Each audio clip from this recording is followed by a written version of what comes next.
দর্শক, সালাম স্টিল ভোটের গাড়ি নিয়ে গাজীপুরের টঙ্গীতে আছেন সহকর্মী সাজ্জাদ জাহান। তিনি জানাচ্ছেন সেখানকার প্রচারণার হালচাল। সালাম স্টিল ভোটের গাড়ি নিয়ে আমরা রয়েছি গাজীপুর ২ নির্বাচনী এলাকায়। এই মুহূর্তে রয়েছি টঙ্গী এলাকায়। এখানে আপনি জানেন যে শিল্প অঞ্চল এবং কি যানজট, সন্ত্রাস, মাদক নানান সমস্যায় এই এলাকাটি জর্জরিত। তবে আগামীতে যে নির্বাচিত হবে এখানকার প্রতিনিধি হিসেবে তিনি যেন এই এলাকার উন্নয়নে ব্যাপক ভূমিকা পালন করেন, এমনটাই প্রত্যাশা এখানকার মানুষের। তবে এখানে বিএনপি থেকে এবং কি জামায়াত ও এনসিপি জোটের মধ্যেই মূলত প্রতিদ্বন্দ্বিতা হবে। আগামীতে নির্বাচনের মাধ্যমে যেই জয়লাভ করবে সেই যেন এই শিল্পাঞ্চল অধ্যুষিত এলাকার উন্নয়নে ব্যাপক ভূমিকা পালন করেন, এমন একটি প্রত্যাশা করে আসে এখানকার ভোটাররা। আগামীতে কি হয় সেটি ভোটের জয়ের মধ্য দিয়ে জানা যাবে। এই ছিল সালাম স্টিল ভোটের গাড়ি নিয়ে ঢাকা গাজীপুর থেকে সর্বশেষ।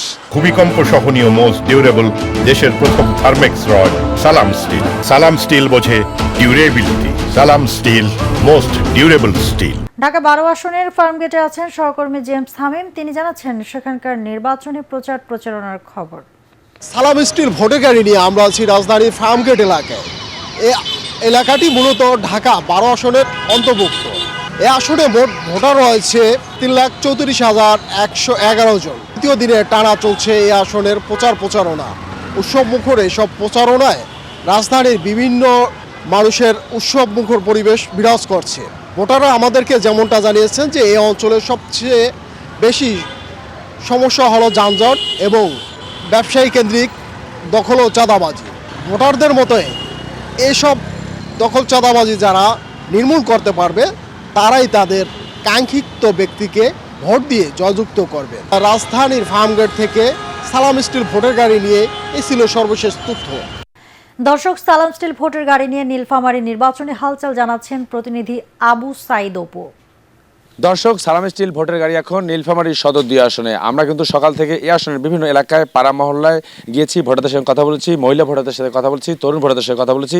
তবে সকলের প্রত্যাশা একটাই, তারা এমন একজন যোগ্য প্রার্থীকে নির্বাচন করতে চান যে প্রার্থী সংসদে গিয়ে তাদের এলাকার সুখ দুঃখ এবং তাদের ভাগ্য উন্নয়নে তারা কাজ করতে পারবেন। আমার হাতে যে কাগজটি রয়েছে নির্বাচন কমিশনের প্রদত্ত, সেই কাগজটি দেখা যাচ্ছে যে ৬ জন প্রার্থী ভোটযুদ্ধে অবতীর্ণ হয়েছেন এবং নির্বাচন কমিশনের পক্ষ থেকে গতকালকে যখন প্রতীক বরাদ্দ দেওয়া হয় সেই প্রতীক বরাদ্দের পাওয়ার পরে কিন্তু প্রধান ২ রাজনৈতিক দল বিএনপি এবং জামাত আনুষ্ঠানিকভাবে মিছিল মিটিং করে সমাবেশের মাধ্যমে তারা জানান দিয়েছেন তারা নির্বাচনী মাঠে অবতীর্ণ হয়েছেন। আমাদের সাথে একজন ভোটার রয়েছেন, কথা বলতে চাই, আপনারা কেমন প্রার্থীকে নির্বাচন করতে চান? যারা দেশে দুর্নীতি, চাঁদা এবং সন্ত্রাসমুক্ত দেশ গঠন করতে চায়, বিশেষ করে ইনসাফ ভিত্তিক দেশ গঠন করতে চায়, তাদেরকে আমরা নির্বাচন করতে চাই। দর্শক, শুনছিলেন একজন ভোটার বলছিলেন তারা এমন একজন প্রার্থীকে নির্বাচন করতে চায় যিনি আসলে এই এলাকার উন্নয়ন এবং দুর্নীতি, সন্ত্রাস, চাঁদাবাদ মুক্ত সমাজ গঠন যিনি করতে পারবেন সেই প্রার্থীর পক্ষে তো রায় দেবেন। তো এই ছিল নীলফামারী সদর ২ আসন থেকে আমার কাছে সর্বশেষ খবর ভোটের গাড়ির।